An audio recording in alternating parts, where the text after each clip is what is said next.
남북 주민이 백두에서 한라까지 자유롭게 여행하는 그날까지 함께합니다. 이제 만나러 갑니다. 네, 오늘 위반각 스튜디오에 반가운 얼굴이 보여요. 네. 우리 가위손 1심 씨. 지난번에 우리 최민용 씨 머리를 잘라주셨잖아요. 사심은 없는데 일심 씨한테 제 머리 한번 맡기고 싶네요. 감사합니다. 보자기! 편하게 아주 조금만.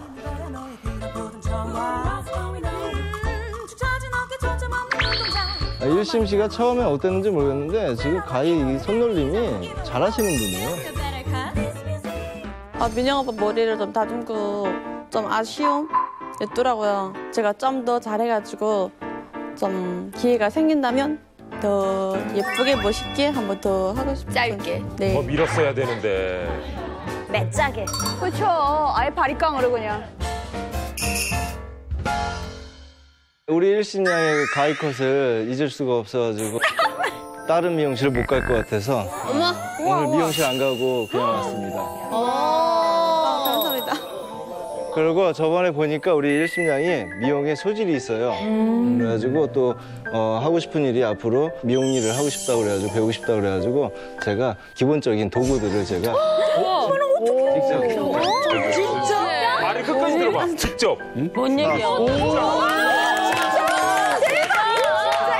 야, 우리한테 얘기해도 하나도 안 했어. 뭐야, 뭐 가위 세트 이런 제작진이 거야? 준비해준 거 아니고? 진짜 본인이? 저 역시도 군대 있을 때 머리를 해가지고 미용을 좀 알아요. 그래서 사람 머리 할 수 있는 전문가용 클리퍼. 예. 와, 되게 좋아 보인다. 전동, 전동 바리깡 하고 일심양이 저번 보니까 사람 수치는 걸 좋아하더라고요.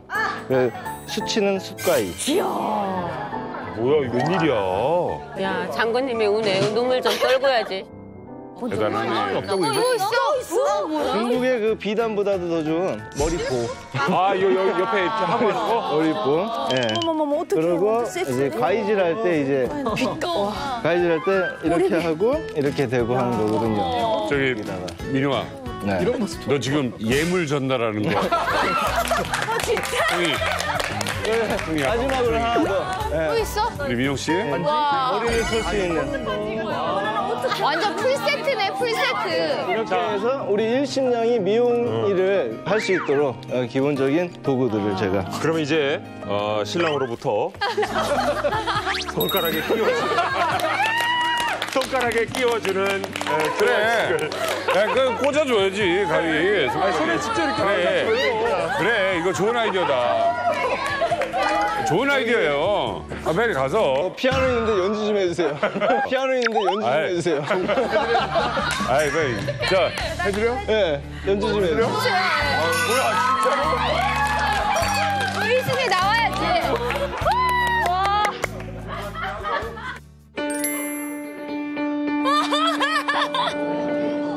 잠깐만요. 이러고. 잠깐만요. 이러고. 최민영 드디어 결혼한다. 자, 이렇게 신랑과 신부가 모두 입장을 마쳤습니다. 이어서 서로의 마음을 교환하는 가위 교환이 있도록 하겠습니다. 자, 마주보세요. 마주보시고, 신랑은 신부에게 가위를 끼워주세요. 제대로 할 수 머리. 있게. 손가락에 끼워줘야죠. 자, 그러면 믿음의 징표로 일심양이 민용이의 앞머리를 조금 잘라주고 앞머리를 조금 잘라주고 이만큼 그치, 첫 가위지. 첫 대신에 해줘야죠. 맞아. 요만큼. 첫 커트니까. 기록이 있어요. 여기 옆에, 여기 옆에 첫 커트만 3mm. 여기 너무 긴 머리가 하나 있네. 징표가 되게 싹. 그치, 문쪽을 넣어. 가 되게 싹. 그치, 문쪽을 넣어. 이 음악. 짧게. 와. 야. 자, 이어서 우리 신부. 신부라니. 일심양. 가위를 뒤로 던져주시고요. 아니, 그러지 마. 그러지 마. 가위를 이마에 꽂는 분은 안 꽂히면 영원히 뭐, 예.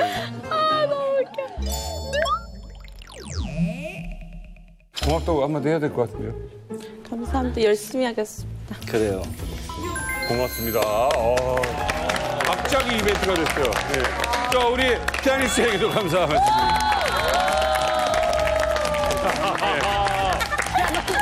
아니 이렇게 훈훈한 분위기 네. 너무 좋잖아요. 네네. 너무 아름답고 좋은데 우리 일심 씨가 남한에서 직업을 찾았다고 해요. 아, 지금, 직업을 찾았다고 해요. 가위를 받자마자 새 직업을 찾았다고요? 이게 뭐예요? 이게 가위를 사용하는 이 직업이면 좋을 텐데 어떤 직업인가요?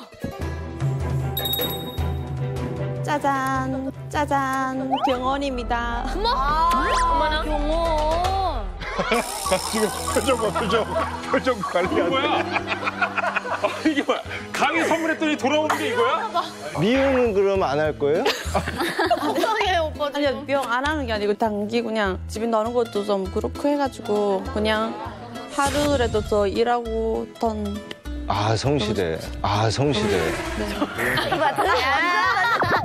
뭐든지 다 이뻐 그냥. 왜냐면 이제 미용 쪽 일이 하루아침에 되는 게 아니거든요. 경호 일을 해서 돈을 모아서 미용을 공부하고 싶은가 봐요 그럼. 근데 학원을 알아보니까 코로나 때문에 잘 운영되는 게 없더라고요. 그래가지고 미용도 하고 싶지만 일단 먼저 돈도 벌고 싶었고 제가 북한에서 제 서원이 그 군인 되는 게 서원됐거든요. 군복을 입는 게 서원됐어요. 그래서 군대 나가려고 했는데 뭐 어차피 안 되는 거기 돼가지고 왜 안 근데 되는 거예요? 터대가 네, 터대가 너무 나빠가지고 거기 못 나갔거든요. 군대까지 못 나가더라고요. 그래가지고 여기 새로 또 제가 하고 싶은 일이 연예인 옆에 서서 경호하는 게 너무 어머 민영 오빠 경호하면 되겠다. 이렇게 이어지나요? 뭐든 옆에 있으면 되지 뭐. 따라만 다녀도 좋아 지금. 저 경호로 무슨 일을 하는지 몰랐거든요. 그 채봤어요 경호라는 거 해봤는데 그 북한이 김 부장 옆에 있는 사람들 보니까 선글라스 끼고 정장을 입고 서 있는 게 너무 멋있어 보이더라고요. 제가 나도 저렇게 하면 연예인 옆에 자주 있을 수도 있고 자주 볼 수도 있겠다 하고 네 너무 거기 저 정장이랑 너무 좋아하고 해가지고 지지고 했어요. 근데 연예인을 막상 보고 있으면 안 돼요, 그 일이. 그렇지 연예인 뭐. 이제 저희도 경호팀 많이 보잖아요. 저를 보면 안 되고요. 저를 보는 사람들을 보고 있어야 네네네. 되니까. 저도 뭐 옆에 서 있는 거 말고 충분 지구 만족하고 있어요. 그런 마음으로 누군가가 나를 지켜주면 진짜 행복하겠다. 그죠? 이제 시작한 지 얼마나 되신 거예요? 한 달은 한 달? 네. 그게 경호원 복장이에요, 지금? 네. 좀 어울리시는데요? 멋있어요. 근데 너무 이뻐요. 이쁜 경원. 갑자기 경호원하니까 진짜 또 카리스마가 느껴져요. 근데 경호원도 내가 그냥 하고 싶다고 해서 할 수 있는 게 아니잖아요. 나름의 절차가 있었을 텐데. 절차가 있더라고요. 키를 보고 몸을 보고 몸을 좋아도 상관이 없어요. 그냥 너무 약하면 풀 날아갈 것 같아 보니까 그냥 몸 적으려고 하더라고요. 제가 몸무게도 비슷하고 키도 컸어요. 그 사람들보다. 키도 크고 해가지고. 체격으로 승부하는. 그다음에 제가 북한 사람이란 걸 얘기했어요. 거기다 뭐 킨 거야? 네, 얘기했어요. 얘기했는데 자기네는 뭐 북한 사람 상관이 없고 그냥 일만 열심히 하고 자기 앞에 있는 걸 책임지면 된다고 해가지고 마인드가 멋있으시네. 바로 당선됐었어요. 그래서 그 면접 본 후 3일 동안 교육받거든요. 교육받는데 첫날에 가서 허신술을 가르쳐주더라고요. 네, 제일 처음에 저도 허신술이 뭔지도 모르고 진짜 첫날 이틀까지는 진짜 그냥 어수뱅인데 3일까지 있어보니까 제 몸에 그냥 바로 익숙해지더라고요. 체질에 맞네. 네, 익숙해지더라고요. 근데 연예인 경호를 이미 좀 시작을 했습니까? 저 아쉽게도 연예인 경험은 아직 못 해봤고요. 그래서 우리가 기회를 드리겠습니다. 최초의 연예인 경호를 할 수 있는 기회를 드리겠습니다. 우리 최민용 씨 경호하는 모습 한번 보도록 하겠습니다. 야오. 민영 오빠 성원 풀었네. 최민영이다, 최민영. 최민영 일로 와. 너 때문에 내가 최민영 일로 와. 너 때문에 내가 너또 뭐야? 비켜. 너또 뭐야? 비켜. 비켜. 잘한다. 너 너 뭔데 중간에 껴가지고 너.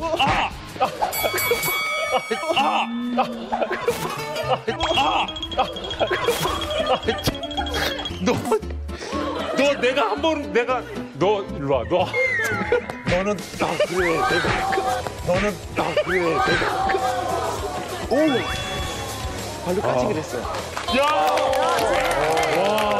일심아도 미용하는 경호원애라. 뭐 하는 너무 잘하는데? 깜짝 놀랐어. 야, 깜짝 놀랐어. 오. 일심 씨 경호한 지 지금 한 달 됐다고 하셨잖아요. 아직은 뭐 수습 기간이기도 하고 그럴 텐데 동료분들이 혹시 북에서 온 거를 아세요? 저 첫날에 그 면접할 때는 그냥 팀장님한테 얘기했거든요. 근데 팀장님도 다른 사람들 얘기 안 하더라고요. 이게 일심이가 북한 사람들하고 뭐 얘기를 안 하더라고요. 저도 얘기를 안 하고 지냈댔는데 한 몇 주 전에 얘기해야 될 만한 사정이 딱 있었어요. 진짜로. 동료가 이렇게 있댔는데 제가 얘기를 해주는데 자꾸 이해를 못하고 자꾸 저만 쳐다보는 게 이렇게 해요. 저 뭐지 하면 자꾸 쳐다보는 거 저를. 그래서 얘기를 그래도 한두 번씩 계속 해줬어요. 그래서 받아 못 듣는 거예요, 그걸. 그래가지고 제가 저 북한에서 왔어요 하니까 그래 그래서 말이 좀 빌렉했구나. 자기가 이해 못해서 죄송하다고 하는 거예요, 저한테. 그다음에는 얘기가 왔다 갔다 하는 게 허라더라고요. 잘 됐네요. 네, 그래서 저도 북한 사람 얘기하는 게 참 잘했구나. 네. 네. 북한에서 오신 분들의 네. 가장 큰 고민, 또 첫 번째 고민이 그 고향을 밝히는 일 같아요. 맞아요. 이만갑이 있기 전에는 다들 강원도 사람이라고. 맞아요. 강원도. 다들 그렇게 하고 다녔던 분들이 많았다고 그랬어요. 특히 우리 송주 어머님 같은 경우는 와서 뭐 청소기 보고 기겁하고 막 그 소리 놀래고 막 그러셨잖아요. 죽어도 청소기 요즘 안 쓴다. 내가 좀 못 쓰겠다. 저건 청소기 앞에만 손 부두들 떤단 말이야. 힘을 넣어주세요. 스위치요. 전기 넣으세요. 잘 모르겠습니다. 난 못하겠습니다. 아니. 어제 쏘세요. 내 지금 떨다 쓰니까 나는. 떨지 마요. 자, 전기를 넣어야 돼요. 어차피 앞에 양말이 없어요. 괜찮습니다.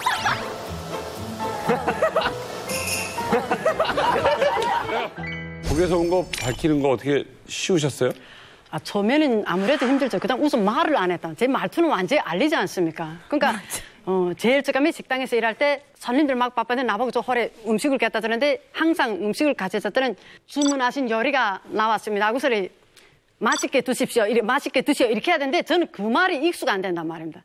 어서 오시오 말도 못 했는데. 그러니까 나는 주문한 요리 나왔습니다. 맛있게 둡소.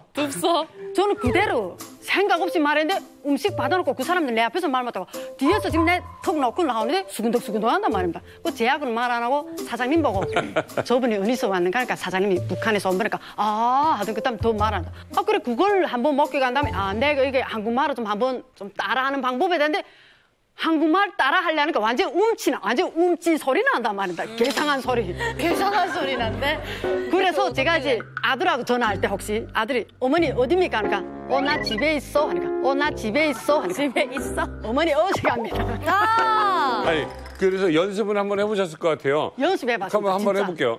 맛있게 드세요. 맛있게 드세요. 이렇게 해야 되는데 그렇게 안 하고 맛있게 드십시오. 예. 맛있게 드십시오. 이렇게 하는 말. 그게 북한에서는 최대 존중말이란 말입니다. 말을 연습하다가 이게 아니다. 난 내 번대로. 그래 당당하게 아무 사람 물어보면 제 북한에서 왔습니다. 탈북민입니다. 난 숨기지 않습니다. 막 말합니다. 숨기고 하니까 내가 더 부끄러운 거 있죠. 요것도 한국말 부끄러운 거 있죠? 네, 지금 서울만 쓰 기분 좋은 거예요? 이상하게 나가니까. 분명 내가 말했죠 이제. 네, 그랬죠. 부끄러워해. 제가 말했죠라고 하고 그거 뭘 대단한 말이야. 그러니까. 맞아요. 북한에서 왔다는 말을 막 이렇게 하는 게 사실 우리도 약간 사투리 쓰고 이러면은 막 친구들 보면은 막 그거 감추고 싶어하고 이런 친구들 많거든요. 있어요. 예, 북한에서 왔다는 말도 참 하기가 쉽지는 않은 것 같아요. 네. 자, 그래서 준비했습니다. 내가 북에서 왔다라는 것을 밝힌 순간은 언제인가? 이른바 북밍 아웃. 북밍 아웃. 커밍 아웃 아니야. 북밍 아웃. 내 인생의 아찔한 고백, 북밍 아웃. 오빠와의 깨톡. 남한 정착 1일차의 취업 비결. 입속에 숨겨진 비밀. 뭐야? 입속에 숨겨진 비밀. 세 가지가 있어요. 입속에? 김일중 씨, 예. 어떤 키워드가 가장 눈에 들어오던가요? 야, 일단 앞뒤로 네. 오빠와의 깨톡도 그렇고 입속에 숨겨진 비밀도 그런데 일단은 저는 오빠와의 깨톡. 예? 이거 누군지 궁금하네요. 어떤 오빠인지도 궁금하고. 그러니까. 일심 씨만 아니었으면 좋겠는데. 누구의 사연입니까? 누구의 사연입니까? 네, 접니다. 네, 접니다. 오, 오빠가 깨톡했구나. 네. 왜요? 깨톡이 왜? 제가 이 일을 겪고 나서 제 생각이 많이 바뀌어졌어요. 처음에 한국에 오다 보니까 제가 북한에서 왔다는 얘기를 굳이 할 생각이 없었어요. 왜냐하면 북한도 잘 못 살고 눈치도 살짝 보이잖아요. 그러면 살짝 그런 눈빛으로 볼까 봐 그게 더 무서워서 두려워서 그 얘기를 안 하고 저를 잘 챙겨주던 오빠가 있었는데 그 오빠랑 만날 때도 북한에서 왔다는 걸 얘기를 안 했었어요. 썸남 같은 거예요? 네, 핑크 색깔 좋은 분위기? 그 오빠는 저한테 그래요. 소연아, 나는 너의 모든 걸 받아들일 수 있어. 드라마 대산절. 썸남이 아닌데. 아니, 처음엔 다 그래 원래. 처음엔 다 그래요. 다 그래. 처음엔 뭐 가다가 이제 본심을 드러내는 거야. 오빠랑 데이트를 하고 밥을 먹잖아요. 그러면 살짝 냠냠한데? 막 이렇게 얘기를 하고 일 없어. 그리고 우정 그러지 이러면서 제가 막 사투리를 갑자기 쓰는 거예요. 저도 모르게. 북한에서 왔다고 고백을 한 후에 쓴 거예요? 아니면 그 전부터 그 전부터 계속 써왔어요. 그리고 그 오빠가 말하는 것도 저도 못 알아들어요. 그렇지. 네, 이제 예를 들어서? 카톡을 하는데 오빠가 갑자기 갑분싸다 이러는 거예요. 그래서 뭐 갑분싸가 뭐야 이렇게 얘기를 하니까 이제 갑자기 분위기가 싸해졌다 이렇게 얘기를 하는 거예요. 그리고 너 왜 일십을 해? 일십하는 거 안 좋아. 이렇게 얘기를 해서 일십은 또 뭔데? 이러니까 일십은 이제 읽고 그거를 씹어버리는 거야. 다시 답장을 안 보내는 거? 그게 일십이에요? 희석이 형 오늘 알았어. 난 못된 말이라고 생각했어. 깝깝하다. 그리고 제가 이제 얘기를 하면서 살짝 무뚝뚝해요, 제가. 좀 애교 같은 게 없어서. 그 오빠가 저한테, 너 진짜 단호박이다. 단호박이다. 오, 나 처음 들어. 단호박이 뭐야? 단호박이 몰라? 송중 어머님, 단호박은 뭐예요? 단호박은 한국에 와서 들었으면 단호박을 북한에서 또고박이라 합니다. 또고박. 또호박. 한국에 오니까 여기서는 그거 단호박이라 하더라고요. 다르구나. 같은 호박은 같은데 말이 다르답니다. 그러면 지금 여기서 송중 엄마 너무 단호박이야. 그러면 이게 무슨 의미예요? 단호하게 자른다는 뜻이지 않습니까? 맞아요. 이제 그런 것 같습니다. 저도 오늘 배웠습니다. 오늘. 진도가 빠르다. 깜놀인데요? 깜놀인데요?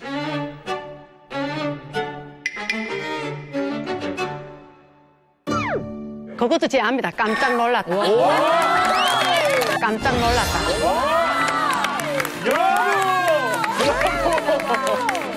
야, 왜 이럽니까, 정말. 네, 이만갑이가 나온 지 3년이 됐습니다, 3년. 야, 진짜 오늘 분위기 오지고 지리고 레디꼬다, 진짜. 와, 분위기 오지고 지리고 레디꼬다, 진짜. 와. 이런 걸 모른다고? 뭐라고? 좋은 의미야? 오징어 지리고 레디꺼. 이렇게 얼어 보이면 좋아? 이렇게 접어주는 거. 이게 약간 초딩어라고 해가지고. 초딩들 쓰는 말이구나. 네, 초딩들이 많이 쓰는 말이죠. 여기서 얘 아빠는 얘 하나야? 우리 애들은 안 써요, 근데. 아빠만 써. 그러면 아까 북한말 냠냠하다? 이거는 북한에서 원래 있는 말이에요? 아니면 북한 내에서의 신조어예요? 예를 들어서 옥류관에 갔는데 냉면을 한 두세 그릇 먹어야 되는데 한 그릇만 먹었다. 하면 더 먹고 싶잖아요. 냠냠한데? 나 더 먹어야 될 것 그럼 같아. 북한 어르신들은 냠냠하다 이런 말 안 쓰고 다 써요. 다. 원래 이런 현순어예요, 말이에요? 거의. 북한은 신조어가 별로 없어요. 그리고 업그레이드가 그렇게 빨리 되지 맞아. 않아가지고 보통 다 알아요. 근데 현석 씨도 냠냠하다를 알아요? 네. 단호박이네. 단호박이다. 아니, 너무 단호박이다. 이게 단호박. 네. 대표적인 예시. 삐졌어. 그럼 어떻게 하다가 이렇게 친해지신 거예요? 말을 어떻게 했어요? 저한테 엄청 잘 챙겨줬어요. 그리고 그 사람이 진심이 저도 느꼈고 살짝 따뜻한 느낌이 들어서 아, 이 사람한테만은 내가 이 말을 해야 되겠다 이렇게 하고 제가 얘기를 했어요. 내 북에서 왔다고? 네, 오빠 저 북한에서 왔어라고 얘기할 때 그 오빠는 뭐 놀란감도 없고 그냥 편안하게 아, 나 그럴 줄 알았어. 알고 있어요. 네, 그런 사투리를 들으면서 네네네. 그럴 수도 있겠다 생각을 했나 보다. 네. 이제 뭐 시원하게 얘기했잖아요. 나 북한에서 네. 온 사람이다. 네. 어떻게 해서 두 분의 결실이 좀 좋아졌나요? 그래서 저는 부담감 없이 오빠한테 솔직하게 제가 북한에서 이제 뭐 감옥 생활했던 일, 이제 아빠 엄마 한국에 북한에서 탈북해서 간 일 이렇게 얘기를 하니까 오빠가 곰곰이 생각을 해보겠다고 이제 시간을 가지겠다고 이렇게 얘기를 그럴 하더라고요. 거예요. 왜냐면 충격이 좀 있을 수 있으니까. 네. 그러면서 저한테 이제 다음날 얼굴 보면서 얘기하자. 이래서 저는 그냥 뭐 괜찮은 줄 알았죠. 근데 다음날 저녁이 됐는데도 안 왔어요. 그래서 오빠 오늘 안 오나? 출발했나? 이렇게 얘기를 하니까 우리 그냥 그만 만나는 게 서로에게는 좋을 것 같아. 아니 이해해줘야 돼 그런 거. 아니, 다 받아준다고 이미 눈치도 챈 것처럼 얘기해놓고? 네, 근데도 뭐 그 오빠를 원망하고 뭐 그 오빠가 뭐 그렇다 그런 게 아예 없어요. 그냥 오빠의 생각이고 그냥 못 받아들이는 건 그냥 그 사람이고. 네, 그래서 네, 저는 그냥 이제 서로 살아온 세상이 다르니까 그냥 그렇게 했을 뿐이다 이렇게 생각하고 있어요. 북밍아웃 다음 사연이 또 있습니다. 입속에 숨겨진 비밀. 입속? 누구 사연이? 누구지? 입속은 누구야? 입속은 누구야? 또 우리 미니 씨도 또 하나 던지면 쎄거든요. 아니 저는 한국에 와서 치과가 되게 안 좋아가지고 제가 또 탈북 이후에 치과를 하나 들어가지고 왔잖아요. 근데 국정원에서도 치아 한 대 뽑고 하나원에서도 치아 한 대 뽑고 그래가지고 치아가 굉장히 엉망이었거든요. 완전 폭탄이었어요. 그래서 치과에 갔는데 뭐 엑스레이 다 하고 그다음에 안에 사진 다 찍고 이렇게 앉았는데 원장님이 저를 보시더니 치과에 다녀봤냐고 우리 치과가 처음이냐고. 몇 개가 없었어요? 거의 한 5개가 없었어요. 치아가. 근데 북한에서 이렇게 뽑고 그 안에다가 무슨 임플란트를 이렇게 해놔야 되는데 안 하다 보니까 옆에 있던 치아들이 다 이렇게 무너진 거예요. 무너지고 막 이래가지고 부정교합 일어나고 막 이러니까 계속 저를 막 너무 놀란 눈빛으로 이렇게 물어보시더라고요. 그래서 젊은 친구가 왜 그러나 했겠죠. 그렇죠. 그러니까 한국에서 태어난 20대라면 도저히 이런 치아 구조를 가질 수가 없는데 그래서 거기서 그냥 말씀을 드렸어요. 뭐라고? 북한에서 왔어요.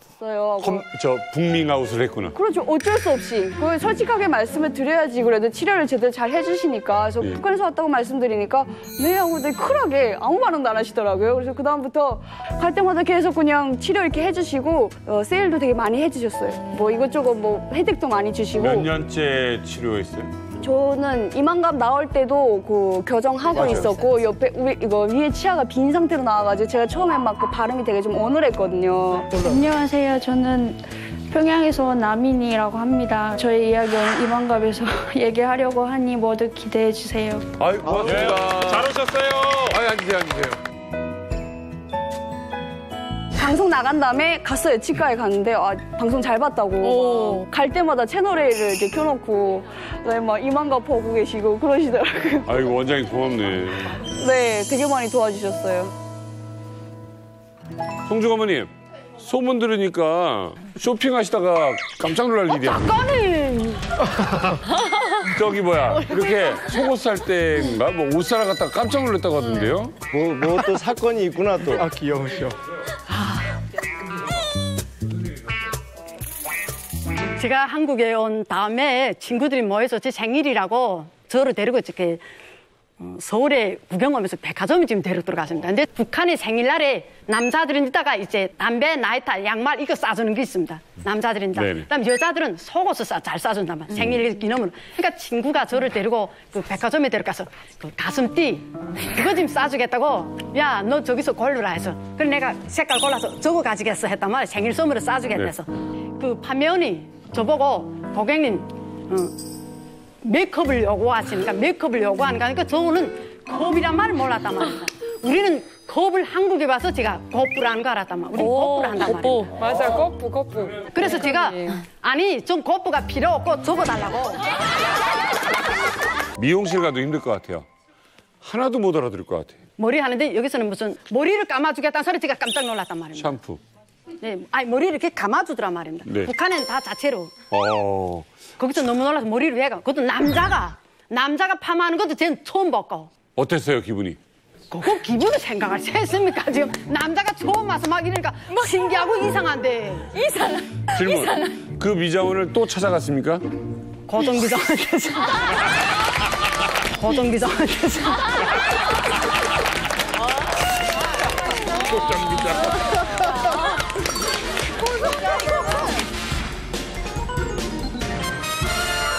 북밍아웃 계속해서 들어볼 텐데 남한 정착 1일차의 취업 비결이라는 게 있어요. 누구 이야기예요? 야, 1일차에 취업할 수 있어? 오, 진짜. 어머. 그랬을 것 역시 현성 언니 시작부터가 아니 달라. 저 억척스럽고 정말 일이란 일은 뭐 수없이 잠 안 자가면서 다 애 없고 하신 분인데 무슨 얘기예요? 그 하나원에서 이렇게 나오면 그 경찰이랑 같이 집에 오잖아요. 경찰쌤이랑. 왔는데 이제 저보고 뭐 하고 싶은가 그래서 내 일하겠다. 처음에 그러니까 그 일을 안 하고 이렇게 남한을 좀 사회를 좀 더 알아가는데 이렇게 하면 안 되겠냐. 나는 마음이 급하다. 지금 엄마가 감옥에 계셔서 엄마 구하러 왔기 때문에 빨리 난 돈을 벌어야 됩니다. 그러기도 했지만 일단 그 경찰쌤은 그날 그렇게 뭘 사줄 거 사주고 가셨어요. 그래서 이제 중국에서부터 그 습관이 있어요. 그냥 저를 쳐다보면 지금 같으면 쟤 멋있다, 뭐 이뻐서 보내, 뭐 이렇게 해서 나 이뻐 이건데 그때 당시에는 나만 쳐다보면 나 북한인 거 알았나 보다 하고 막 그냥 도둑 이사를 밤마다. 그래서 그냥 제 그 이사할 때마다 어디를 도망갈까. 그래서 동서남북 그거 동선부터 내가 파악하는 게 습관이 돼가지고 그래서 이렇게 여기저기 다 돌다가 이제 딱 남쪽으로 가는데 한 버스 정류장으로 한 2정거장쯤 걸었을 거예요. 짧더라고요, 굉장히. 서울에서. 근데 걷고 있는데 갑자기 함흥냉면이 딱 뜨는 거예요. 그러니까 함흥냉면이 뜨는데 그냥 그 함흥에, 그러니까 함흥을 사실 전 한 번도 가본 적이 없어요. 살아본 적도 없고. 근데 그냥 함흥 딱 보는 순간에 막 너무 반가워서 무작정 그냥 문 열고 딱 들어갔어요, 제가. 들어가서 여기 사람 써요? 그러니까 여기 사람 써요? 그러니까 처음 한국에 나왔으니까 말 좀 사람 써요? 그러니까 왜 그러냐고 해서 나 일할래요. 무슨 일 하냐고 해서 아니 여기서 내가 일하고 싶다. 나 일하고 싶어서 지금 왔다고. 그러니까 그분이 잠깐만 기다리세요 하더니 막 뛰어가는 거예요. 그러니까 난징에 보니까 그 옆에 가게도 다 그 집 거였어요. 근데 거기 이제 남편 사장님을 모시고 온 거예요. 그래갖고 그분이 와서 막 무슨 일이냐고 해가지고 제가 북한에서 언제 왔냐서 어제 왔다고. 어제 왔다고. 얼마나 황당할까. 너무 따끈따끈한 분이 냉면집에 온 거예요. 하나원에서 얼마 있었다 이런 것도 다 얘기하면 안 되고 그런 것 같아서 그냥 오늘 지금 왔다 그러면은 더 이상하게 볼까 봐. 어제 왔다 그래야지 받아줄 것 같아. 지금 왔다 그러면 안 믿을 거잖아요. 그래서 어제 왔다. 그러니까 어제나 오늘이나. 자기 뭔가 확인할 걸 달라는데 뭐 제가 지갑이 있어요. 뭐가 있어? 아무것도 없죠. 담당 형사한테 전화번호 알려줬더니 휴대폰도 없을 때고 전화를 하더라고요. 그래서 확인을 했죠. 근데 담당 형사는 너무 놀래요. 놀래지. 아까 내려줬더니. 바꾸라고 하더니 제발 일하지 말고 일단 지금 가라고 해서 알겠습니다. 일단 끊으시라요 하고 딱 끊고. 끊으시라요? 저 필요해요. 내가 나 쓸래요 그랬어요. 나 쓸래요?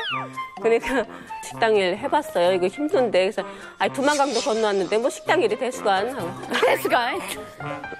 그러니까 그러면 내일부터 나오라고. 근데 제가 그래서 사장도 대단하다. 근데 그게 지금 그때는 당연히 그런 줄 알았는데 지금 생각하면 그 사람이 필요 없음에도 불구하고 저를 쓰신 거예요, 그분이. 근데 왠지 그게 처음에는 그 북한 지역 이름이잖아요. 그러면 저기 북한 분이 하지 않을까라는 그런 게 있어요. 맞아. 네, 처음에는. 그거 막 그냥 반가운 마음에. 이게 북한 출신이고 탈북을 하신 분들이 정말 죄 지은 게 아닌데 그럼 이걸 자꾸 숨기시는 분들이 간혹가다 있는 것 같더라고요. 떳떳하게 생각 못하는 분들이. 근데 어떤 마음으로 이렇게 먼저 밝히신 거예요, 그게? 예, 그게 원래 제 그 성격상 저 거짓말을 못하는 성격, 거짓말하면 얼굴이 빨개지거든요. 솔직한 게 병적으로 제가 솔직한데 이제 그게 좀 바뀌더라고요, 이제. 그러니까 이게 참 애가 뭔지요. 그래야 돼. 예. 그 정말 제가 그 꿈쩍 같은 제 사랑하는 아이가 있잖아요, 아들이. 근데 이제 아들이 점점 커가면서 놀이터에 나가서 놀고 어쩌고 하면 엄마들끼리 자동적으로 이렇게 만나게 돼요. 그러면은 이게 사투리 쓸까봐 제가 조금이라도 이거 억양이 좀 틀리지 않을까. 막 그런 것 때문에 조마조마하고 심장이 떨려보긴 처음이고 아이고. 거짓말을 하고 싶지 않으니까 제발 물어봐주지 않기를. 고향이 어딘지. 아직도요? 그럼요. 고향이 어딘지 물어봐줄까봐 그게 제일 두려워요, 저는. 지금도 당당하지 않으세요? 고향 그게 물어보는 건? 아니 원래 당당했죠. 저는 평양의 그 자부심 때문에 늘 저는 당당했는데 이제 아들 때문에 이제 당당해지지. 그러니까 아들이 이제 저는 또 저대로 또 그런 차별과 또 지나친 또 관심 이런 거를 애가 그저 스포트라이트나 이런 걸 받고 싶지 원치 않는 그런 걸 받을까봐. 네. 저도 아이 엄마로서 그렇죠. 충분히 이해하고 저도 우리 똑같잖아요. 맞아요.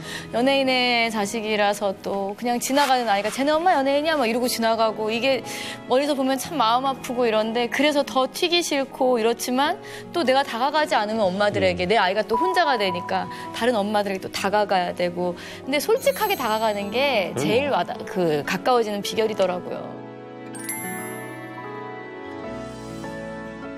예, 이렇게 시작부터 훈훈한 분위기의 우리 이만갑. 오늘 정말 이만갑에 아주 대단한 분이 나오셨습니다. 네. 어떤 분이신지 우리 김일중 씨가 소개해 주시죠. 자, 이만갑에 오늘 모실 분은요. 북한 예술계의 엘리트 코스를 밟은 후에 20살이 되자마자 평양음대 최연소 피아노과 교수로 발탁.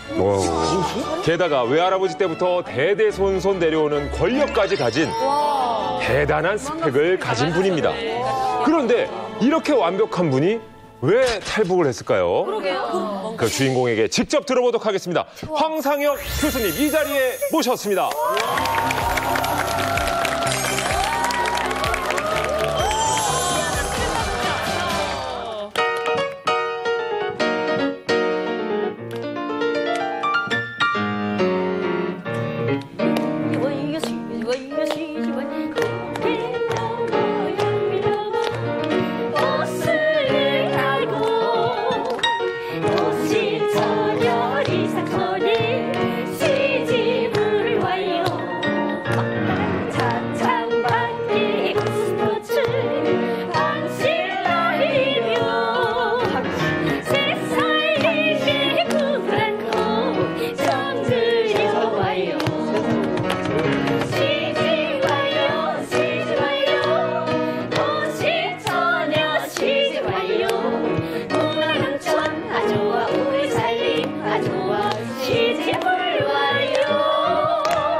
중국에 방문한 북한 고위층 피아니스트가 실종되자 북한이 중국에 수사 요청을 했다는 것입니다.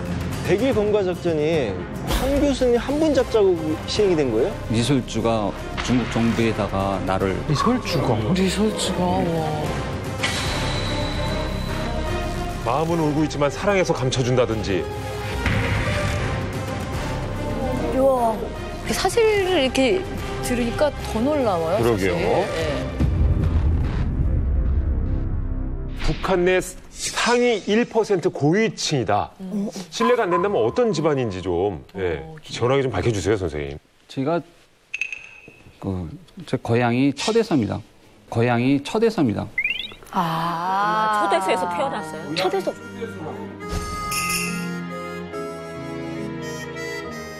고향이 초대소라고요? 아니 이거는 우리나라로 치면 청와대. 내 고향은 청와대입니다 하는 거 같은 거잖아요. 좀 설명 좀 해주세요. 저는 시민증에 평양시 중구역 선문동으로 되어 있는데 네. 우리 어머니가 나랑 가면서 만세 의사당, 여기로 말하는 국회 의사당 그 뒤에 서련대사관 초대소가 있습니다. 붙어 있는데 내가 여기서 태어났다고 어머니가 말을 했고 저는 그저 기억은 없지만 그때 당시 우리 할아버지가 허위사령부 부부장이었거든요. 호위사령부 부부장. 호위사령부가 어떤 곳인지 저희는 사병만 나와도 대단하다고 그랬는데. 처음 봤는데. 왜? 할아버지가? 옷만 입었다 벗어도 부부장이면. 그리고 또 우리 할머니가 말했던 기억이 있는데 김정일이 담장 젊었을 때 담장 타고 넘고 그래서 우리 할머니가 그러다가 넘어지겠다고 다치겠다고 걱정했다는 소리도. 이거 다치겠다. 이웃에서 하신 거죠? 안악에서 다 살은 것 같아요. 그렇죠, 안쪽에서. 어렸을 때는 어디서 사셨어요? 그러니까 제가 기억나는 거는 그 후에 4살 때 허위사령부 아파트 거기에 있습니다. 거기에. 거기서 제가 살았던 기억이 있는데 그때 조선인민군 협지단에서 명득이라고 혹시 김명득 하시는 송악 혼성 그분들 같이 초콜릿이랑 이렇게 나눠서 먹던 생각나서. 그네 위에서 놀아보는. 그다음에 똘투인가 여기서 케이크. 똘투라 그래 우리. 케이크를 그쪽에서 나눠 먹었던 기억들이. 우리니까 사탕이랑 그 아파트는 아무나 못 들어가는 아파트예요?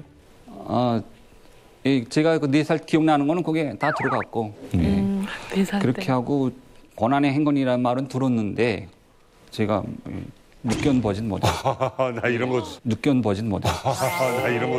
어릴 때 기억이 나는 거는 우리 형제가 많아서 어머니가 좀 양쪽으로 신경 쓰다 나니까 버려 털에 가서 대두박을 한번 가져와서 먹었던 적이 있어요. 대두 뭐요? 대두박 뭐야? 대두박이 뭡니까, 교수님?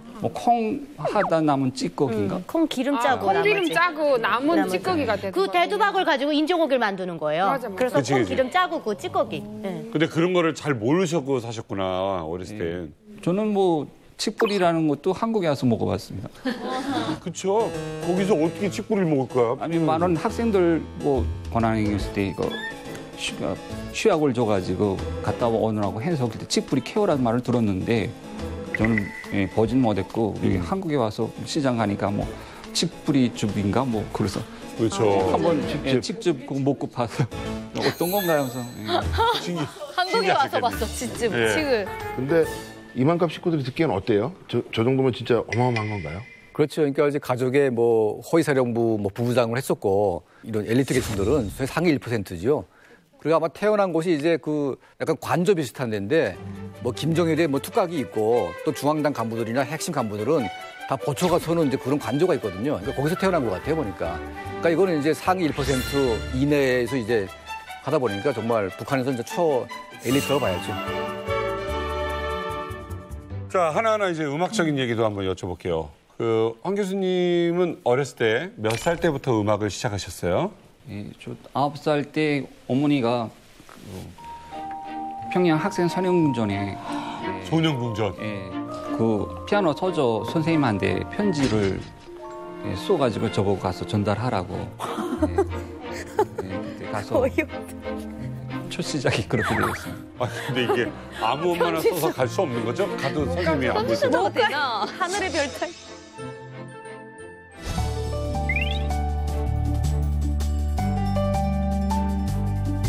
오전날 궁전의 서전으로 자기의 재능을 마음껏 피우던 아이들이 오늘은 인민예술가로, 인민배우, 인민체육인들로 자라났습니다.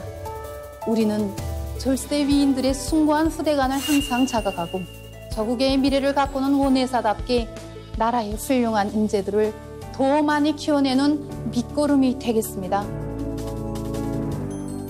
선영궁전에 들어가려고 저희 아버님이 진짜 함경북도내 그 유리창을 다 뽑아다가 바쳤거든요. 몇 번씩이나 총장을 만나면서 진짜 평양 몇 번씩 다니면서 근데 편지를 써가지고 직접 데리고도 안 가고 편지 써서 갖다 보여줘 이러니까 그것도 피아노 소조에 그게 쉬운 게 아니죠. 이게 쉬운 게 아니에요 이게. 청와대에다 편지 쓰는 거랑 같아. 아니 너무 겸손하세요. 그게 너무 왜 겸손하신 것 어려워? 같아요. 이게 왜 이렇게 어려워? 그래서 아무튼 편지를 전해드렸어요. 기억이 나세요, 그거는?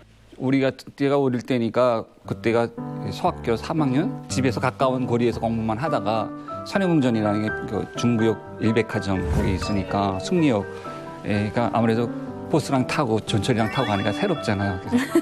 그다음에 그 평양학생 선영궁전 앞에 그 동상이 있어요. 동상에 가서 그 서조가 끝날 때마다 가면서 이렇게 뭐 짝서가지고 경례 차고 인사하고 뭐 항상 준비하면서 이런 그 구경하다가 올겨울에 같이 그 무리를 따라 들어갔습니다. 네. 그래가지고 피아노 서조에 가니까 애들도 엄청 많고 근데 선생님이 수업하는데 내가 문 열고 조금 이렇게 옆에 서 있으니까 누가 여기 왜 있나 그래서 선생님 좀 만나러 왔다고 하니까 아직 입학도 아니었는데. 거긴 입학 시험이라는 게 없습니다. 서적. 네. 가위. 그래서 아무튼 갔어요. 가서 이렇게 서 있다가 너 왜 있니? 네, 가서 나 그 편지 준다 하고 그러니까 선생님이 그러니 나보고 그런 얘긴 들어온 것 같습니다. 어떤 그래서 시간 언제쯤에 오라고 해서 그다음에 그다음부터 다니기 시작했고. 진짜? 배운. 그 전에 뭐 피아노로 뭐 약간 절대음감 있다거나 뭐 엄마가 봤을 때 얘가 피아노에 재능이 있다거나 이러니까 보내신 게 아니에요? 그 어머니가 우리 형제가 4명인데. 우리 친척도 우리 뭐 가족도 다 음악하는 거 전혀 연관 없습니다. 근데 제가 아무래도 조금 여성적인 것 같은 감성이 감성이 조금 섬세해요. 남자적이지 못하고 그러니까 어머니가 또 그 피아노를 너 좀 해볼래? 그러니까 피아노가 뭐예요? 피아노가 뭔지도 그래가지고 가서 보니까 처음에 피아노 같지 않고 무슨 큰 기계처럼 보이더라고요. 기계 같지. 그래서 나중에 이제 거기서 이제 9살 때부터 시작을 해서 몇 살 때 두각을 나타내고 어디로 옮기게 된 거예요? 네, 제가 고학교 4학년까지 일반 학교 다녔고 그다음에 중학교 1학년 때 평양예술전문학교 입학했다가 중학교 4학년쯤에 평양음악무용대학에 입학하게 됐습니다. 와. 그때는 평양음악무용대학에서 갑자기 전국 각도에서 그러니까 학생들 선발할 때 대한 뭐 지시가 받았는지 우리 전문학교에도 와가지고 했는데 제가 선발돼가지고 음악대학에 시험 쳤습니다. 그래가지고 운이 좋게 제가 첫 번에 합격됐습니다. 천재들은 꼭 이렇게 얘기하더라. 운이 좋다고. 운이 좋다니. 진짜 겸손하시다. 이게 보니까 정말 뛰어나신 분은 이렇게 자랑을 많이 안 하시는 것 같아요. 그런 것 같아. 나 같았으면 벌써. 모르는 사람이 막 자랑하지, 그죠? 딱 저 정도 교수님 정도면 뭐 전선줄을 딱 5개를 봤는데 악보가 떠오르고. 차로 악보를 그렸다. 애들이 있는데 짹짹짹짹 이렇게. 지금 성감으로 보니까 악보가 떠오르고. 맞아, 진짜. 혹시 어릴 때 좋아했던 곡 저희가 한번 청해 들어도 되겠습니다. 우와. 또 듣는 거야?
저는 궁금한 게 제가 감히 따라하겠다는 건 아닌데요. 교수님처럼 연주를 하려면 도대체 연습을 얼만큼 해야 되는 겁니까? 원래 처음에 제가 들어갔을 때는 목표가 매일 6시간 해야 된다는 거로 인식돼 있어서 그렇게 무조건 하려고 노력을 했습니다. 시간이 모자라면 저녁에 다시 학교 나와서 자면서까지 연습을 했고. 거의 모든 학생이 그렇게 북한에서는 하나요? 아니면 아니요. 그 피아노를 취미보다도 부모님이 요구해서 그렇게 했는데 어쨌든 피아노뿐만 아니라 모든 악기를 잘하는 형님들, 누나들 엄청 부러웠어요. 그래서 제가 도대체 저 사람들은 어떻게 할까 했더니 그분들은 밤에 집에 갔다가 도시락을 싸가지고 와가지고 하더라고요. 그래서 나도 어릴 때 어머니한테 처음으로 나 공부하러 가갔다고 벤또 싸달라고 했는데 어머니가 기특하다고 맛있는 거 싸줬거든요. 근데 첫날에 가서 뭐 공부는 전혀 못하고 자기만 했어요. 다음날 아침에 어머니가 나보고 공부하느라고 수고했다고 또 칭찬하시니까 그 재미에 계속 그게 시작이 돼가지고 그다음부터는 자지 않고 공부하게 했어요. 역시 칭찬이 고래도 춤추게 하는 거예요. 말이 그렇지 피아노 6시간이면 돈스파이크 씨 힘든 거죠? 힘들죠. 저게 일단은 피아노에 앉아서 이렇게 연주를 하는 것 자체가 에너지가 굉장히 많이 들어가게 되고 정신적으로도 굉장히 좀 계속 집중을 해야 되니까 저도 입시 때는 좀 오래 쳤는데 그때는 정말 치고 나면 진이 빠졌어요. 그때 8시간, 10시간 이렇게 쳤거든요. 그때도 그래서 계속 입에 고기는 물 채로 이렇게. 한 대 때려도 돼요?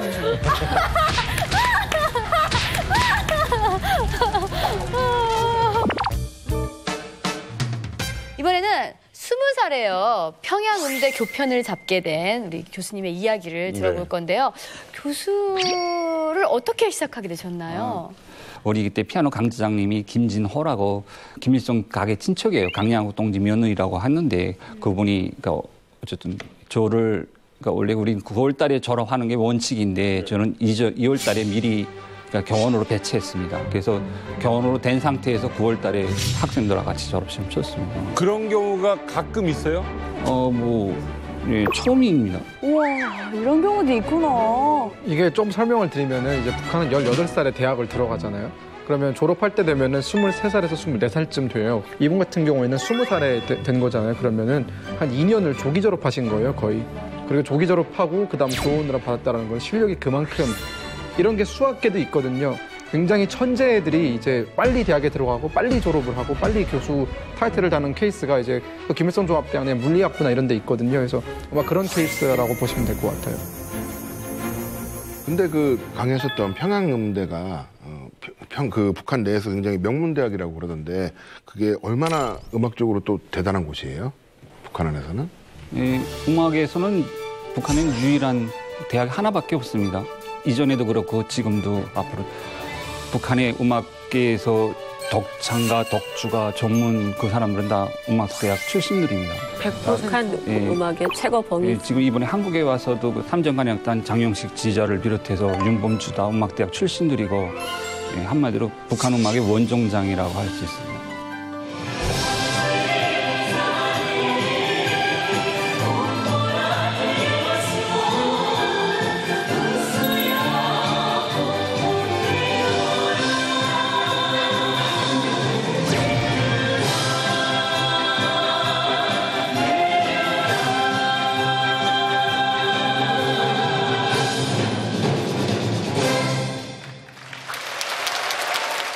예술대학하고 음대하고 다른 거예요? 네.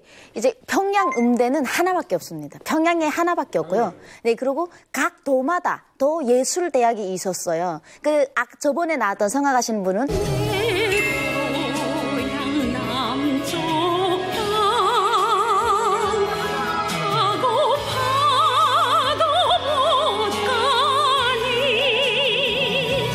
양강도 예술대학 성악교수였고요. 거기서 졸업해서 잘하면 한 개 또 예술대학에서 한 명 정도가 평양음대를 갈 수 있을 만큼 그렇게 유명한 대학입니다. 책으로 잘해야지 가는구나. 이야, 대단하네요. 이해를 쉽게 하기 위해서 한 문장으로 설명이 가능해요. 평양음악계의 김일성 종합대학이라고 보시면 돼요. 맞다. 이해된다. 대표적인 그런 학교라고. 야, 본인 명찰에 지금 김일성 종합대학이 맞아요. 그렇게 표현을 하네.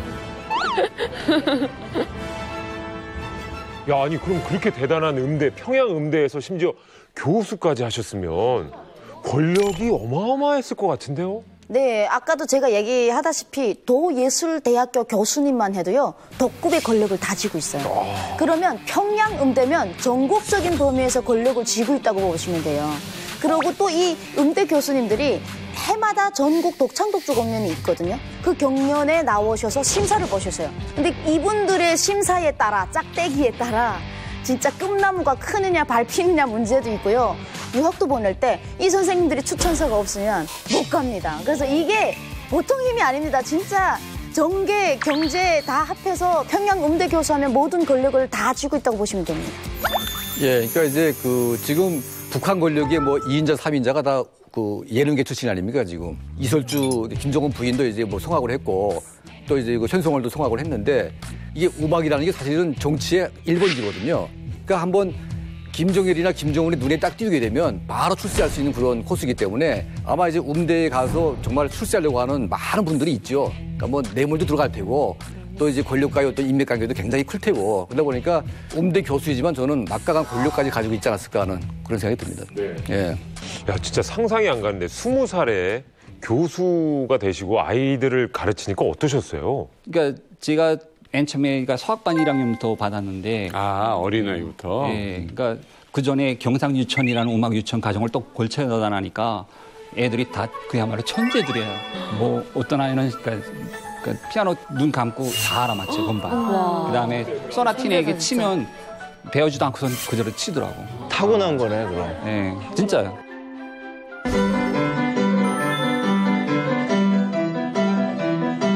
이런 과정이 어린이들의 수 개념도 높아지고 응용 능력과 사고 능력을 높여줄 수 있다고 이곳 유치원 선생님들은 한결같이 이야기하고 있습니다. 누구보다 빨리 받아들였다고 합니다. 잘하고 있다는 것을 알 수 있습니다.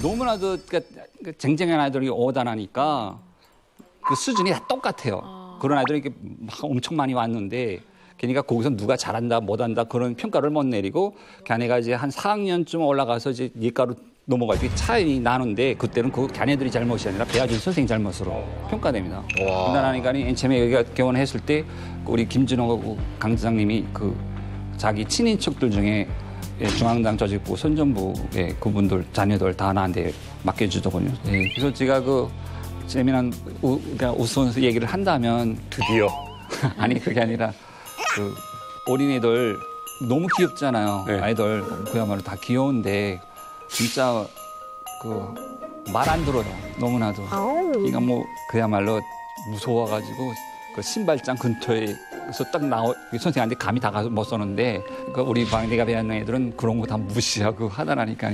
예, 근데 그래도 나중에 시험이 다가오다라니까 내가 이래서는 안 되겠다 하고 했는데, 그건 중앙당 선전부부장 아들은 진짜 말 안 들어요. 그래서 내가 걔를 무조건 하려고 하니까 이게 말로 해서 안 돼서 밤에 경비 서다가 교실에 가니까 칠판 앞에 꽂아진 지시봉이 있어가지고 그걸로 아이들 하다가 뭐 말 안 들으면 오라기래가 전 다리 정으로 이렇게 해가지고. 그래서 제가 애들 그렇게 해가지고 좀 만들어 놨는데, 3년만 시험 때 애들 선생님이 학생들 한 명씩 이름 부르면서 올라오잖아요. 가면 다음은 뭐 운철 학생하고 특히 그랬는데, 다른 아이들은 그냥 갔는데 얘는 운철 학생 통화라니까 선부터 이게.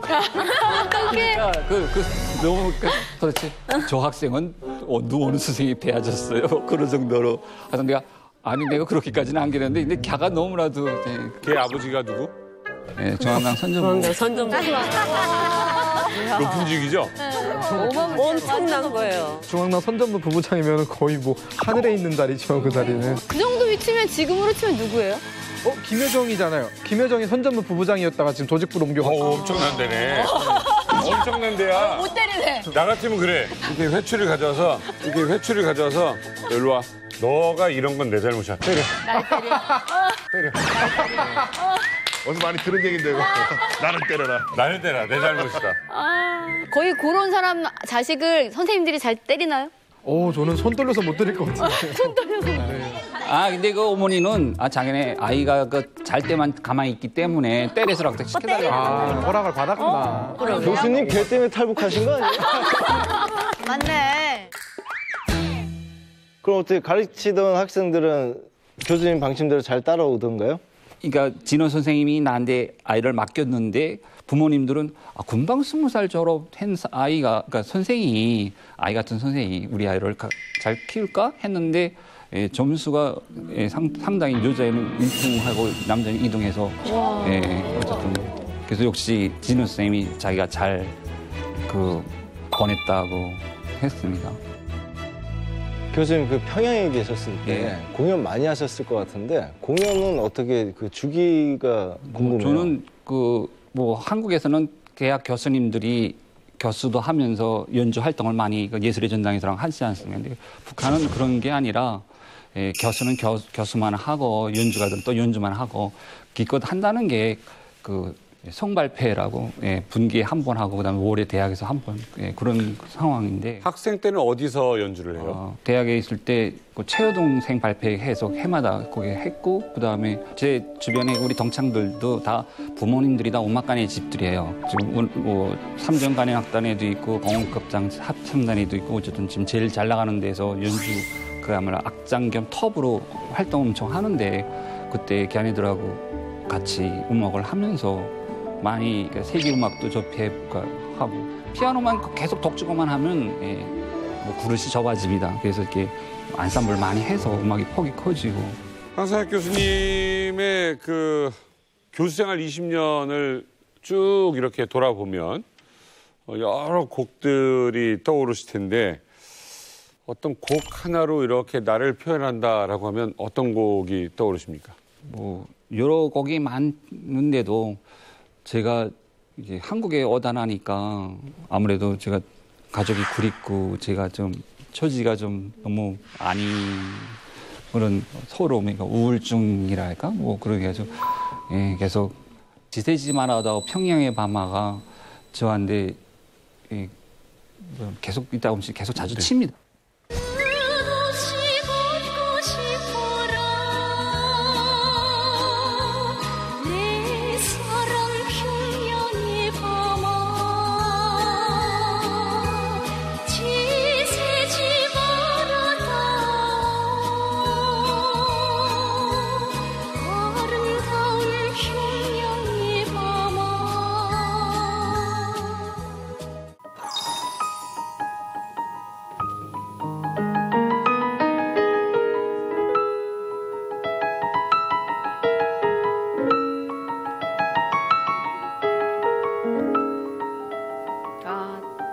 뭔가 막 흘러가는 느낌이에요.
너무 좋다.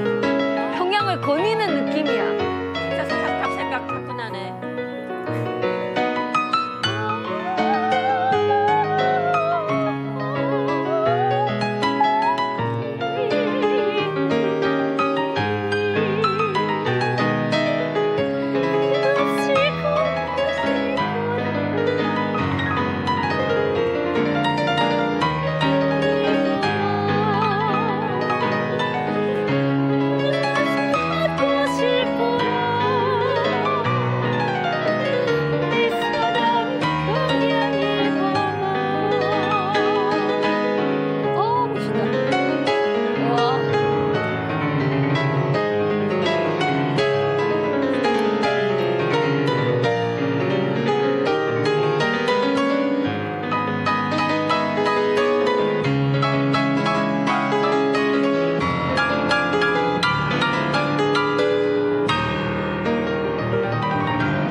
멋있어요. 이거 좋다. 영혼이 같이 된다. 이 명곡.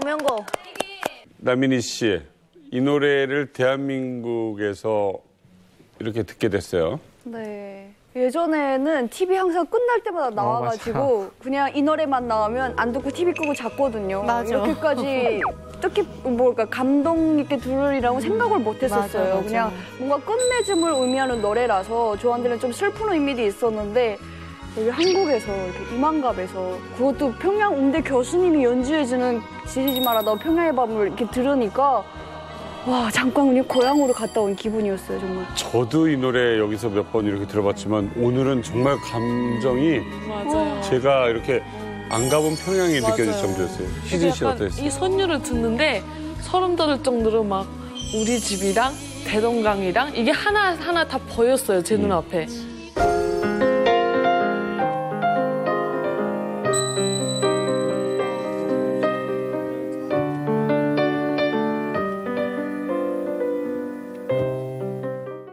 뭐 얘기만 들어도 저희가 보통 분을 모신 게 아니라는 거 알 수 있죠. 네. 특히 이분이 탈북했을 때 정말 떠들썩할 수밖에 없었습니다. 그때 영상 함께 보시죠. 대대적인 탈북자의 감시와 수색은 이른바 탈북자 체포 100일 작전 때문인 것으로 전해집니다.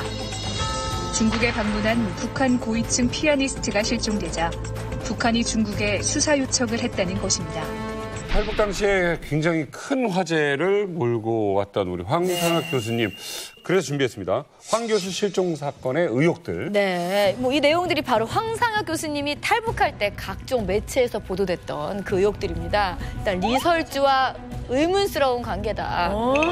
중국에서 100일 검거 작전이 있었다. 피바다 가극단 출신 작곡가다. 뭐 이런 의혹들이 있었어요. 예. 돈스파이크 이 세 가지 중에서 어떤 게 가장 궁금해요? 저는 그냥 다 비슷할 것 같은데요. 지금 딴 거보다 이건 정말 궁금한 거 아니에요? 정말 궁금해요. 이거 진짜 궁금한 거.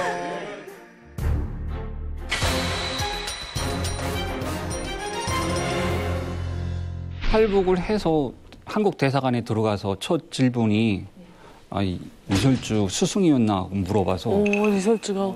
그러니까 소문이 뭐라고 났길래 왜 대사관 들어갔더니 갑자기 일단 리설주 스승입니까라고 물어볼. 그 대사관에서는 그 내용을 저한테 얘기 안 하고 첫 질문부터 그렇게 해서 근데 제가 나중에 와서 보니까 이설주가 중국 정부에다가 나를 이렇게 찾아달라고 요청이 제기됐다고 뭐 그렇게 하더라고요. 해서 사람들이 그렇지 않을까 하고 생각하고 있다고 하더라고요.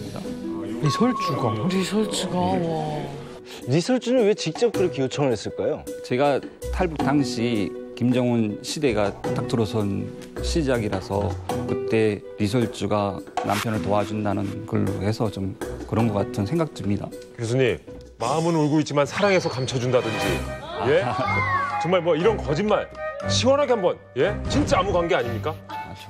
전혀? 시원한 걸 왜 이렇게 좋아해?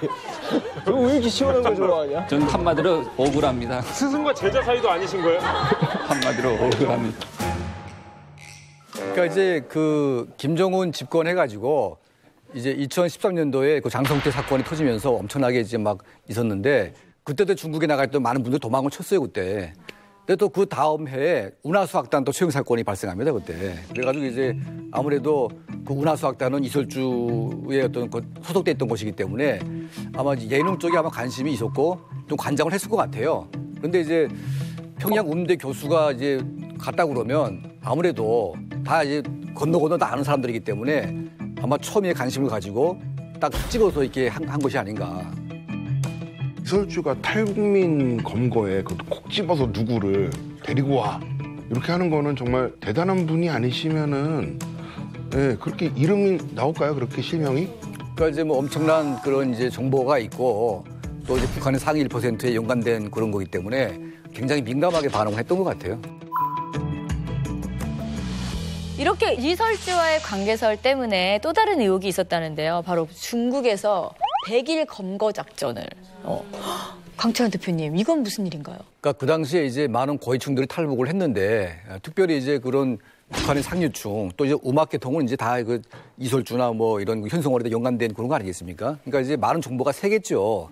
그래서 아마 북한의 보위부나 최고 지도부의 관심하에 중국의 안전부나 공안에 이제 집딱하다 보니까 중국 정부가 이제 탈북자들을 잡기 위해서 한 100일 정도 정해놓고 대대적인 검거를 한 것 같아요. 예, 그 사건이 아마 그때 너무 커져가지고 그런 소문이 난 것 같습니다. 이때 단속 대단했죠? 대단했죠. 고위층들이 탈북하는 바람에 또 이제 밑바닥에 있는 많은 분들이 또 체포가 돼가지고 또 북송되는 그런 사태들이 있었습니다. 그러면 그 교수님 이 중국에서의 100일 검거 작전이 진짜 사실이에요? 이제 미리 그럴 것이라고 예견은 했습니다. 그리고 제가 누구라는 걸 또 숨겼고 같은 탈북민들 속에 섞여가지고 중국 브로커를 통해서 하던 아닌데 그때 그 가정에 보니까 중국 브로커들이 앞에 저가 후에 연락하면 그다음에 자동적으로 이렇게 하던 순환 형태인데 그게 막 길어지면서 뭐 잠깐 비상이 걸리더란 말이죠. 그렇게 하고 제가 또 하나원에 왔을 때 그 북송 위기에 놓였던 사람들이 거기서 갇혀 있으면서 그 중국 공안들이 너네들이 왜 붙잡혀 왔는지 아냐 그 피바다각단 그 피아니스트 때문에 그랬다고 그래서 자기네가 너무 그때 막 화가 났다는 식으로 말을 하더란 말이에요. 그래서 그때 자기네는 다 북송되는 줄 알았는데 절반은 북송시키고 절반은 이렇게 비행기 타고 왔다고. 그런 얘기를 들으셨다. 예. 아니 그럼 강 대표님 이 100일 검거 작전이 황 교수님 한 분 잡자고 시행이 된 거예요? 중국에서? 실제로 보면 북한 정부가 이제 딱 그 겨냥해가지고 하는 경우도 있는데 이제 황정엽 씨 같은 경우에도 베이징에서 이탈을 했는데 북한 그 특수부대 100명이 아예 베이징으로 파견해가지고 죽이겠다고 아예. 그래서 이제 베이징 대사관에 그 중국 군대가 장갑차로 다 방어를 했습니다. 그러지 말라고. 예. 그러니까 그 정도로 북한이 이제 고위층이 탈북하게 되면 무조건 잡으려고 하는 거죠. 왜냐하면 정보가 너무 많이 나가니까. 거기다 엘리트의 탈북은 굉장히 중요한 문제죠. 한번 엘리트가 탈북을 하게 되면 같이 이제 파견 나갔던 엘리트라거나 혹은 이제 그 파견을 준비하고 있는 사람들한테 분명히 심리적인 영향이 있을 수밖에 없어요. 나도 가고 싶다는 생각을 할 수도 있고 또 이제 저 사람이 가게 되면 남아있는 우리가 위험에 처하지 않을까? 차라리 그럴 바에는 우리도 같이 갈까라는 생각을 할 수 있기 때문에 이게 한 사람의 탈북이 여러 사람의 탈북으로 이어질 수도 있거든요. 그래서 늘 그 문제를 신경을 쓰는 거죠, 북한은. 네, 뭐 지금 황상혁 교수님에게 들었던 소문보다 이렇게 사실을 이렇게 들으니까 더 놀라워요. 그러게요. 사실. 예. 지금 특히 저기 보면 피바다 가옥단 출신 작곡가다라고 돼 있는데 뉴스에서 계속 그 얘기가 나왔어요. 맞습니까? 저는 피바다 가옥단하고 전혀 연관이 없고 제가 나왔던 대표단의 피바다 가옥단 성원들이 거의 그러니까 절반 이상이 그렇게 돼 있어서 아마 그 서문으로 그렇게 됐을 거라고 생각했습니다. 우리가 파견될 때 평양음악명대학 교수들이 중국에 파견된다고 했는데 그게 딱 평양음대 교수들만 파견되는 게 아니라 이게 북한에서 문화성에서 이게 파견시키는 겁니다. 그래서 문화성이라는 거는 교육뿐만 아니라 예술단체 다 포함하니까 여기저기서 그 사람들을 다 한데 묶어서 평양음악대학 교수로라는 직분으로 이렇게 해서 중국 사람들한테는 그렇게 말을 했지만 그 우리 담당하던 중국 뭐 회계나 뭐 이런 사람들은 그 내막을 다 알지 않습니까? 요건이란 거 뭐 하나니까. 그러니까 내가 이게 없어진 다음에 아마 뭐 관심이 거기에 집중돼가지고 거기서 좀 물어봤을 건데 그때 그분이 잘못 말을 전달한 것 같습니다. 중국에는 처음에 어떻게 가시게 된 거예요? 교원하다가 결혼도 하게 되고 이렇게 해가지고 가족이 있으니까 아무래도 생활을 제가 이끌고 나가야 되잖아요. 그렇죠. 돈이 필요한데 그러니까 아무래도 우리 처랑 그런데 신경이 써가지고 중국 연길에 조선족들한테 뭐 우리 주체 음악에 대해서 주체 음악 보급한다는 사명으로 갔는데 근데 결국 들어갔는데 결국은 외화분이나 비슷하죠. 그러니까 사실 처음에는 이제 뭐 주체사상을 알리자라고 나가지만 일종의 아이들 레슨을 하게 되는 건가요? 중국인이에요? 아니면은 그 조선족? 기본 조선족인데 하도 우리가 유명하다니까 중국에서 북경이나 이런 데서 송에서 이런 무슨 금작생상 뭐 이래가지고 엄청 그런 거 합니다.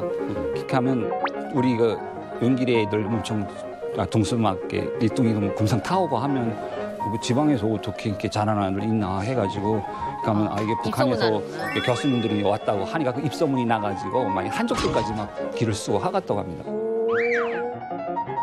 설미 씨, 그 외국 나가서 음악을 가르칠 수 있다 그런 건 인기가 있나요?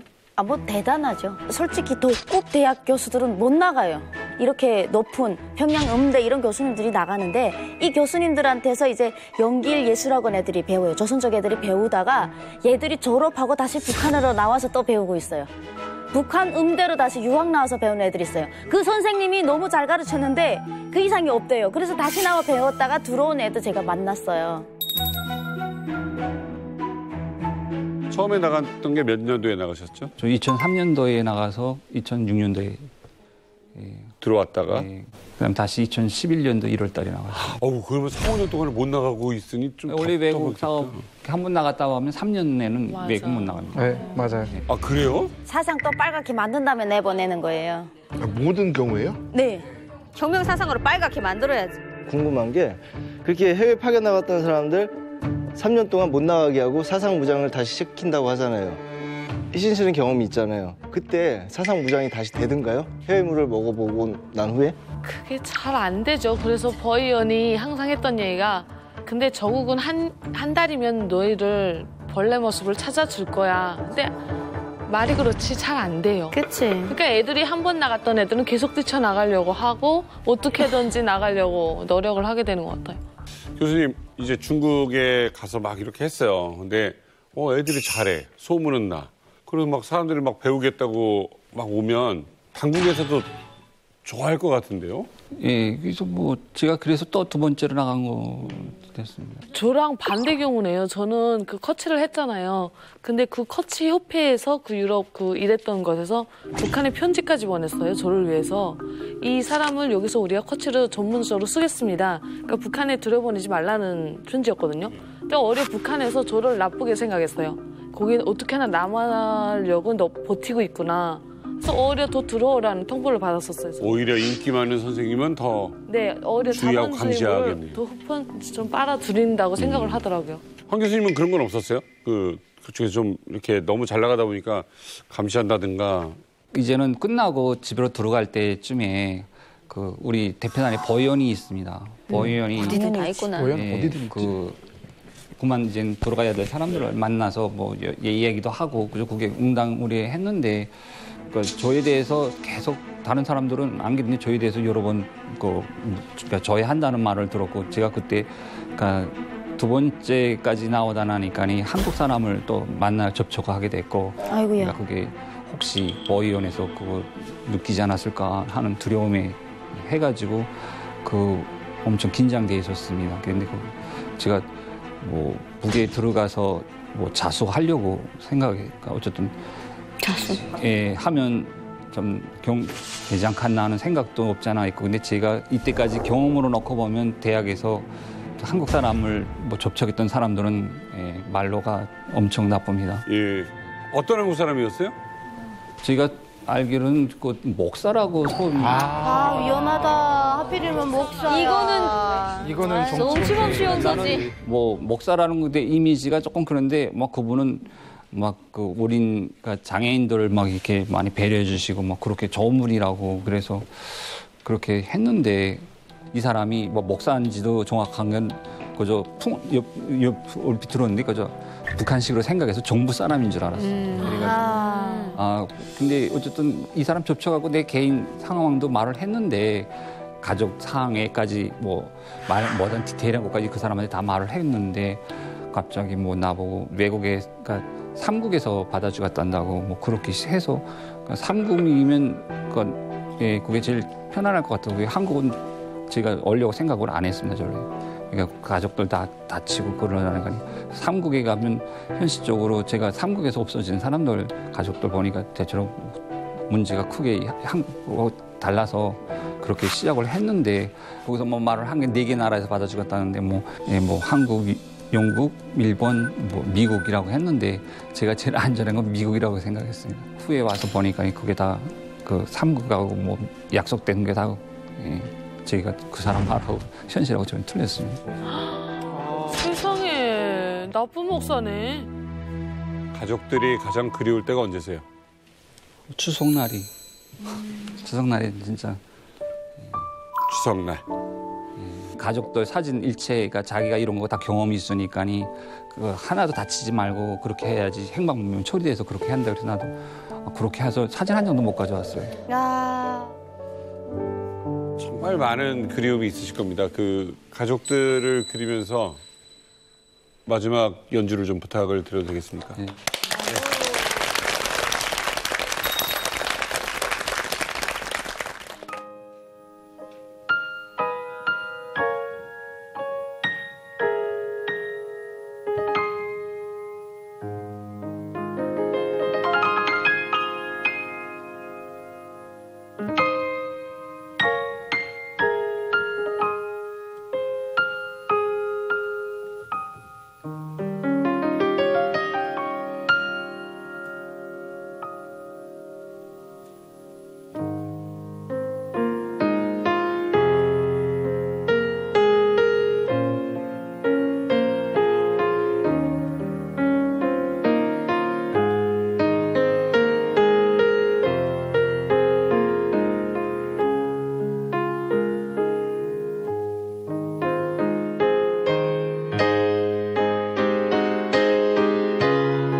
트롯 신동 모시겠습니다. 홍자먼군.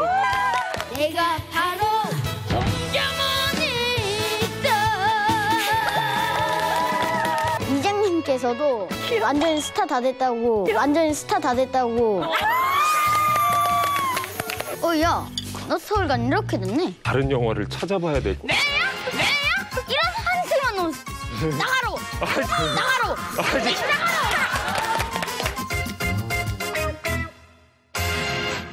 채널 A